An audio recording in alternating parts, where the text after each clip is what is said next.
Hello everyone. ఈ వీడియోలో మనం సాయిబాబా గారి పూజ ఎలా చేయాలో ఈజీగా నేర్చుకుందాం. మొదటగా గణపతి పూజతో మొదలుపెట్టి ఆ తర్వాత సాయిబాబా గారి షోడశోపచార పూజ, అథాంగ పూజ అంటే పాదము నుంచి శిరస్సు వరకు చేసే పూజని అథాంగ పూజ అని అంటారు. అది ఎలా చేయాలో చూద్దాం. ఆ తర్వాత బాబా గారి అష్టోత్తర శతనామావళి కూడా ఈ వీడియోలో ఉంది. ఎప్పుడైనా సాయిబాబా గారి పూజ గురువారం లేక ఏదైనా ఏకాదశి రోజు అలా చేసుకున్నప్పుడు ఈ వీడియో మీకు సహాయపడుతుందని అనుకుంటున్నాను.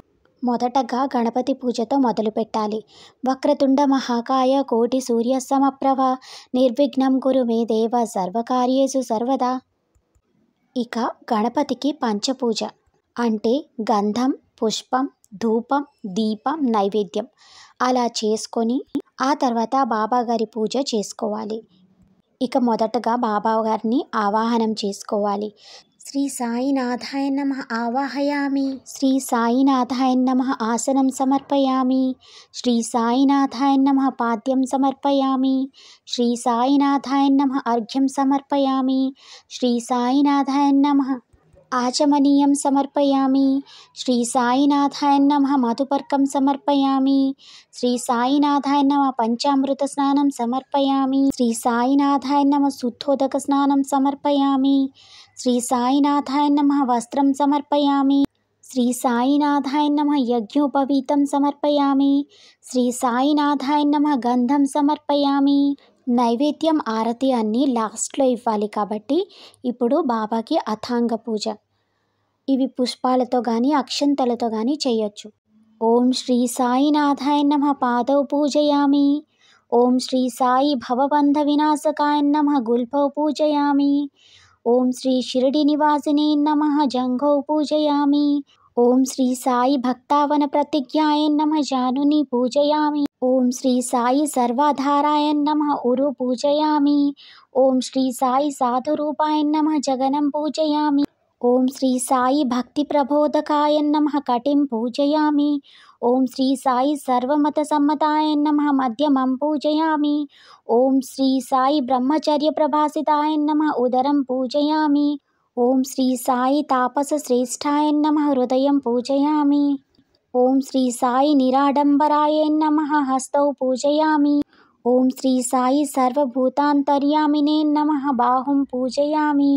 ఓం శ్రీ సాయి భక్తావిష్టవరప్రదాయ నమః స్కందౌ పూజయామి. ఓం శ్రీ సాయి ముక్తిప్రదాయ నమః కంఠం పూజయామి. ఓం శ్రీ సాయి జ్ఞానబోధకాయ నమః చుబకం పూజయామి. ఓం శ్రీ సాయి ఆది వ్యాధి నిర్మూలనాయ నమః అధరోష్టం పూజయామి. ఓం శ్రీ సాయినాథాయ నమః ముఖం పూజయామి. ఓం శ్రీ సాయి నింబ వృక్ష మూలాంతగతాయ నమః నాసికాం పూజయామి. ఓం శ్రీ సాయి సమస్త సురమూర్తయే నమః నేత్రౌ పూజయామి. ఓం శ్రీ సాయి గురుభక్తి ప్రదాయ నమః కర్ణౌ పూజయామి.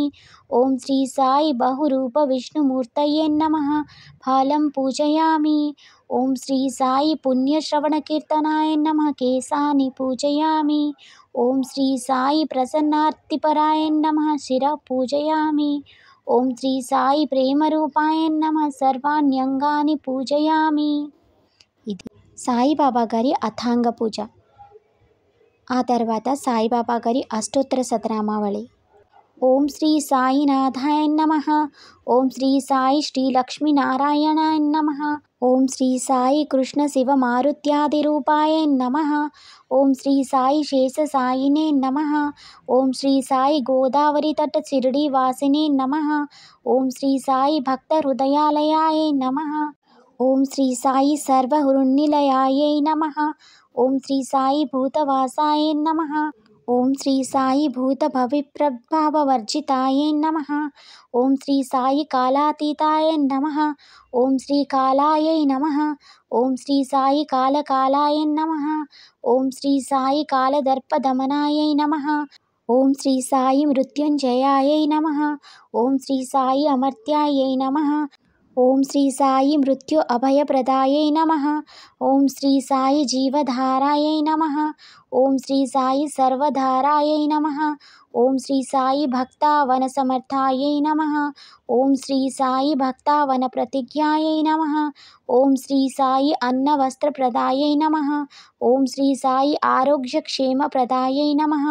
ఓం శ్రీ సాయి ధనమాంగళ్యప్రదాయై నమః. ఓం శ్రీ సాయి బుద్ధిసిద్ధిదాయై నమః. ఓం శ్రీ సాయి పుత్రమిత్రకలత్రబంధుదాయై నమః. ఓం శ్రీ సాయి యోగక్షేమవహాయై నమః. ఓం శ్రీ సాయి ఆపద్బాంధవాయై నమః. ఓం శ్రీ సాయి మార్గబాంధవే నమః. ఓం శ్రీ సాయి భక్తి ముక్తి స్వర్గప్రదాయై నమః. ఓం శ్రీ సాయి ప్రియాయై నమః. ఓం శ్రీ సాయి ప్రీతివర్ధనాయై నమః. ఓం శ్రీ సాయి అంతర్యామినే నమః. ఓం శ్రీ సాయి సచ్చిదాత్మనే నమః. ఓం శ్రీ సాయి నిత్యానందాయై నమః. ఓం శ్రీ సాయి పరమసుఖదాయై నమః. ఓం శ్రీ సాయి పరమేశ్వరాయై నమః. ఓం శ్రీ సాయి పరబ్రహ్మణే నమః. ఓం శ్రీ సాయి పరమాత్మనే నమః. ఓం శ్రీ సాయి జ్ఞానస్వరూపిణే నమః. ఓం శ్రీ సాయి జగత్ప్రీతే నమః. ఓం శ్రీ సాయి భక్తానాం మాతృపితృపితావహాయై నమః. ఓం శ్రీ సాయి భక్తాభయప్రదాయై నమః. ఓం శ్రీ సాయి భక్తవత్సలాయై నమః. ఓం శ్రీ సాయి భక్తానుగ్రహకారకాయై నమః. ఓం శ్రీ సాయి శరణాగతవత్సలాయై నమః. ఓం శ్రీ సాయి భక్తిశక్తిప్రదాయై నమః. ఓం శ్రీ సాయి జ్ఞానవైరాగ్యప్రదాయై నమః. ఓం శ్రీ సాయి ప్రేమప్రదాయై నమః. ఓం శ్రీ సాయి సంసార దౌర్భాగ్యుల పాపకర్మ వాసనాక్షయకారయై నమః. ఓం శ్రీ సాయి హృదయ గ్రంథి విభేదకాయై నమః. ఓం శ్రీ సాయి కర్మధ్వంసినే నమః. ఓం శ్రీ సాయి శుద్ధ సత్వస్థితాయై నమః. ఓం శ్రీ సాయి గణాతీత గుణాత్మనే నమః. ఓం శ్రీ సాయి అనంత కళ్యాణ గుణాయై నమః. ఓం శ్రీ సాయి అమిత పరాక్రమాయై నమః. ఓం శ్రీ సాయి జయనే నమః. ఓం శ్రీ సాయి దుర్భరోక్షోభాయై నమః. ఓం శ్రీ సాయి అపరాజితాయై నమః. ఓం శ్రీ సాయి త్రిలోకేశ సంధిగతాయై నమః. ఓం శ్రీ సాయి అసఖ్యరహితాయై నమః. ఓం శ్రీ సాయి సర్వశక్తిమూర్తయే నమః. ఓం శ్రీ సాయి సురూపసుందరాయై నమః. ఓం శ్రీ సాయి సులోచనాయై నమః. ఓం శ్రీ సాయి బహురూప విశ్వమూర్తయే నమః. ఓం శ్రీ సాయి ఆరుపావ్యక్తాయై నమః. ఓం శ్రీ సాయి అచింత్యాయై నమః. ఓం శ్రీ సాయి సూక్ష్మాయై నమః. ఓం శ్రీ సాయి సర్వాంతర్యామినే నమః. ఓం శ్రీ సాయి మనోవాగతీతాయై నమః. ఓం శ్రీ సాయి ప్రేమమూర్తయే నమః. ఓం శ్రీ సాయి సులభ దుర్లభాయై నమః. ఓం శ్రీ సాయి అసహాయ సహాయాయై నమః. ఓం శ్రీ సాయి అనాథనాథ దినబాంధవే నమః. ఓం శ్రీ సాయి సర్వభారభృతే నమః. ఓం శ్రీ సాయి అకర్మానేక సుకర్మణే నమః. ఓం శ్రీ సాయి పుణ్యశ్రవణకీర్తనాయై నమః. ఓం శ్రీ సాయి తీర్థాయై నమః. ఓం శ్రీ సాయి వాసుదేవాయై నమః. ఓం శ్రీ సాయి సతాంగతయే నమః. ఓం శ్రీ సాయి సత్పరాయణాయై నమః. ఓం శ్రీ సాయి లోకనాథాయై నమః. ఓం శ్రీ సాయి పావనాననఘాయై నమః. ఓం శ్రీ సాయి అమృతాంసవే నమః. ఓం శ్రీ సాయి భాస్కర ప్రభాయై నమః. ఓం శ్రీ సాయి బ్రహ్మచర్య తపశ్చర్యాది సువ్రతాయై నమః. ఓం శ్రీ సాయి సత్యధర్మపరాయణాయై నమః. ఓం శ్రీ సాయి సిద్ధేశ్వరాయై నమః. ఓం శ్రీ సాయి సిద్ధి సంకల్పాయై నమః. ఓం శ్రీ సాయి యోగేశ్వరాయై నమః. ఓం శ్రీ సాయి భగవతే నమః. ఓం శ్రీ సాయి భక్తవశ్యాయై నమః. ఓం శ్రీ సాయి సత్పురుషాయై నమః. ఓం శ్రీ సాయి పురుషోత్తమాయై నమః. ఓం శ్రీ సాయి సత్యతత్వబోధకాయై నమః. ఓం శ్రీ సాయి కామాది సర్వ అజ్ఞానధ్వంసినే నమః. ఓం శ్రీ సాయి అభేదానందానుభవప్రదాయై నమః. ఓం శ్రీ సాయి సమసర్వమత సమ్మతాయై నమః.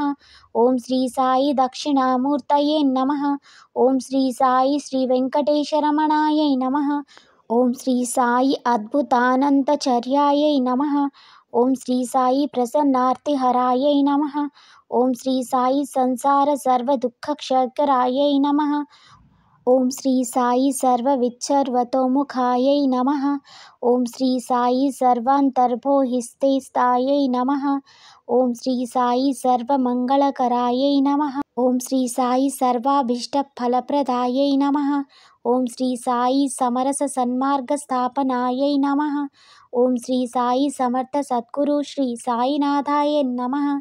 ఓం శ్రీ సాయి సమర్థ సద్గురు శ్రీ సాయినాథాయ నమః. ఓం శ్రీ సాయి సమర్థ సద్గురు శ్రీ సాయినాథాయ నమః. ఇది శ్రీ సాయినాథ అష్టోత్తర శతనామావళి పూజాం సమర్పయామి. ఆ తర్వాత షోడశోపచారంలో మిగిలిపోయిన ధూపం దీపం ఇప్పుడు సమర్పిద్దాం. శ్రీ సాయినాథాయ నమః ధూపమాఘ్రాపయామి. ఆల్రెడీ అక్కడ ఉన్న దీపం దగ్గర నమస్కరించుకొని శ్రీ సాయినాథాయ నమః దీపం దర్శయామి అని అక్షింతలు వేసుకోండి. ఆ తర్వాత నైవేద్యం. శ్రీ సాయినాథాయ నమః నైవేద్యం సమర్పయామి. మధ్య మధ్య పానీయం సమర్పయామి. ఇక ఆరతి.